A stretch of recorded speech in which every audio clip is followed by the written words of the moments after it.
Want to go deep? Let's go a little deeper. I promise, I'll tie it into being trans. In an old video, I told you the story about the time I spent with this very well documented healer named Rosalind Bruyere. It was from her that I gained the knowing that we are not our bodies. In fact, we create our bodies. Most people believe that the soul, the spirit, enters the body at some point during pregnancy. I was taught that everything is energy, including our bodies. Our bodies are the most physical form of energy. I think a lot of the woohoo people did a great job at making people believe in auras. I believe that our energy field was first, and then we are created from that energy field. And our physical bodies are a manifestation of that energy field. I think these days it's pretty well documented that everything is energy. Even the most religious people have a name for this energy. They call it the soul, maybe spirit. I think most people these days accept that idea. We say things like the spark of life, or the energy just left their body. Their body was there, but their energy wasn't. Because of my understanding of this stuff, I understand transness in a different way. It's also probably why I'm not a big believer in tons and tons of surgery. That's why the majority of my surgeries were all to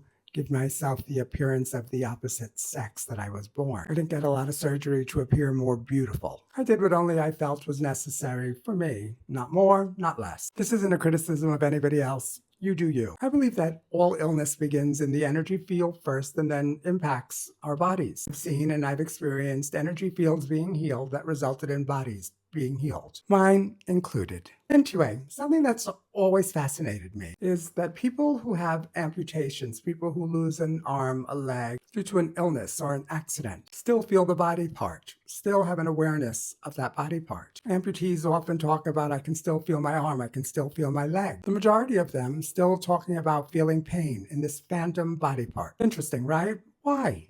Well, because the body part still exists in their energy field. Their physical arm or leg might be gone, but it's not gone in their energy field. So why don't trans people still have phantom feelings of the breast they had removed or what's removed during bottom surgery? That's because what trans people experience is completely different. If indeed these were mutilations, wouldn't we feel mutilated? Wouldn't we still experience the phantom body parts? I know this is probably way too out there for most of you, but to me, it's evidence that we're doing something different when we do this stuff. It's evidence that we're aligning ourselves, not the opposite. I'm not going to speculate about the few people that don't feel that alignment. I think based on what I said, you can draw your own conclusions. I thought I would talk about this today because I think it's important to show that trans people aren't just about beauty and fluff. We're deep thinkers and we have a different experience of life than most people. That's what makes us special. Sometimes it's good to get deep with shit.